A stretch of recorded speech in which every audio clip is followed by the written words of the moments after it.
Dante Maravillas may komento tungkol kay Vice President Leni Robredo dahil naglabas ng statement si VP Leni na nananawagan siya ng physical classes para sa mga estudyante. Panoorin po natin si Sir Dante. Gusto kong sabihin sa inyo na si Lomi po, paunang salita na po ako, nakisakay lang naman. Gusto rin maging relevant siya. Kaya sabi ni Lomi, nananawagan niya ako na magkaroon na ng physical classes. That is her announcement after nasabihin po ng Palasyo Malacanang na gatherings now allowed in colleges, universities under MGCQ. The government lifted the ban on mass gatherings in universities, in colleges located in areas under a modified general community quarantine. Presidential spokesperson Harry Roque announced Saturday, Sabado po, June 20. Mga kababayan, nang i-announce ng Palasyo Malacanang, pinapayagan na po ang mass gathering sa higher educational institutions, ngunit kailangan silang sumunod sa ilalim ng existing guidelines ng MGCQ. Roque said during the Laging Handa public briefing. Nang malaman ni Lomi ang balitang ito na niya. Sakay na. Kahapon, kala mo, Lomi, maisan mo kami. Baka kasi po, nabasa ninyo without that background story, babasa ninyo itong balita. Ay, ayusan niya. Actually, yun ang disenyo nito, mga kababayan, ng mga propagandist na mga dilawan. Bumango. At sabihin nila, tulad ng sinabi ni Stella, mas marami anyang magagandang nagawa. Si Lomi, sabi ni Stella, kaysa niya sa ating Pangulo, kaya niya, nire-recommend ako, I challenge niya the President to appoint Leni as the head ng Interagency Committee. Wow! Ganon, mga kababayan, ka presumpto si si Estela. O ngayon, basag kayo ngayon. Nang sabihin po ng palasyo, kahapon, nagsalita si Lomi. Vice President Leni Robredo yesterday urged the Department of Education, galing ng director ni Lomi,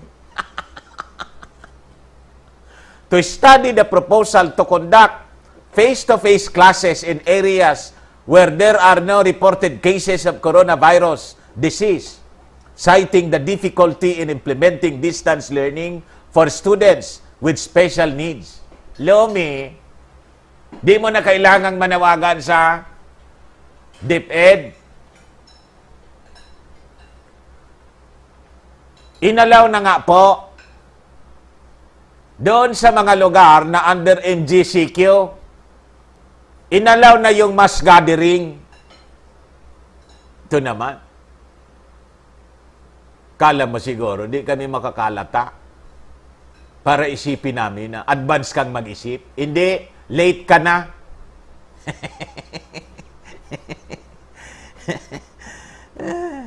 I hope the DepEd will study the possibility of face-to-face classes. Kahit hindi po bumuka yung bibig mo, yun na ang gagawin. Kasi may order na po yung palasyo. In places where there is no incidence of COVID, for example, I just read, Tawi-Tawi has no incidence, Batanes has no incidence.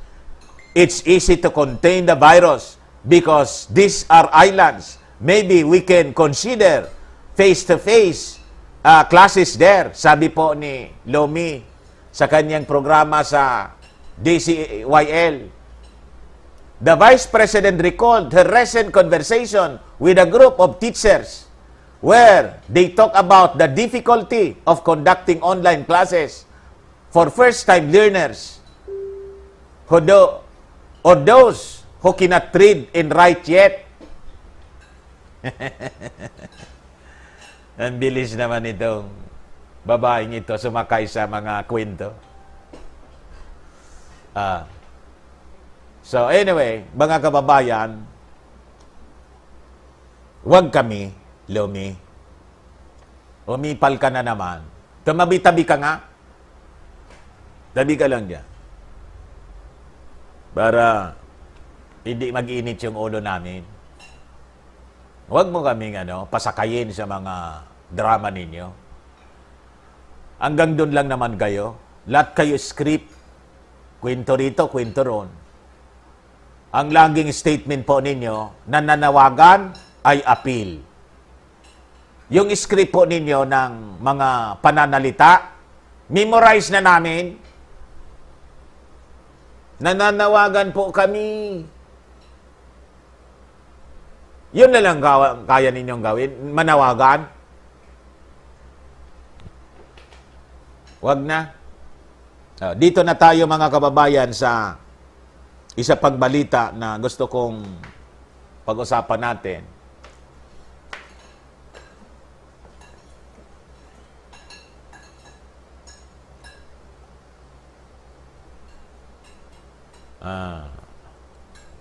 Itong balita na yung tulong daw sa mga medium and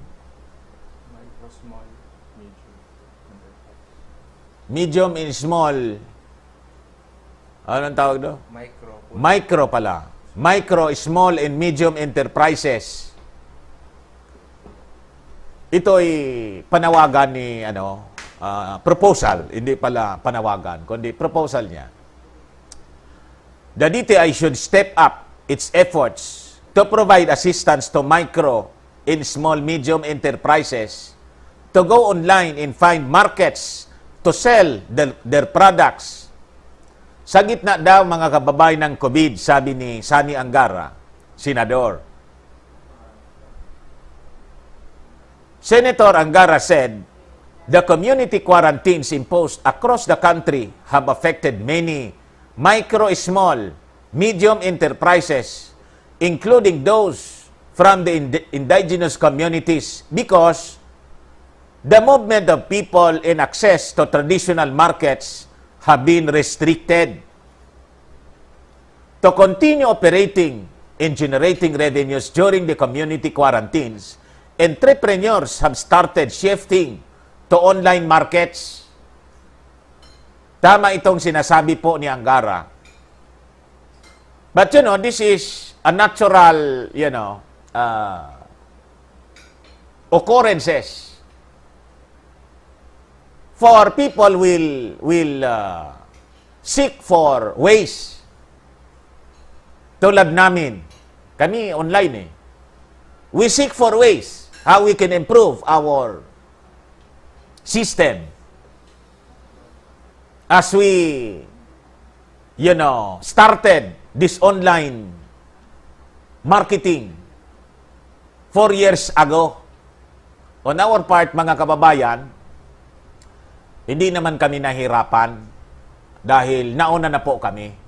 Ako ngayon natutuwa kasi si Madam Eileen Rosales resorted to online. And she is now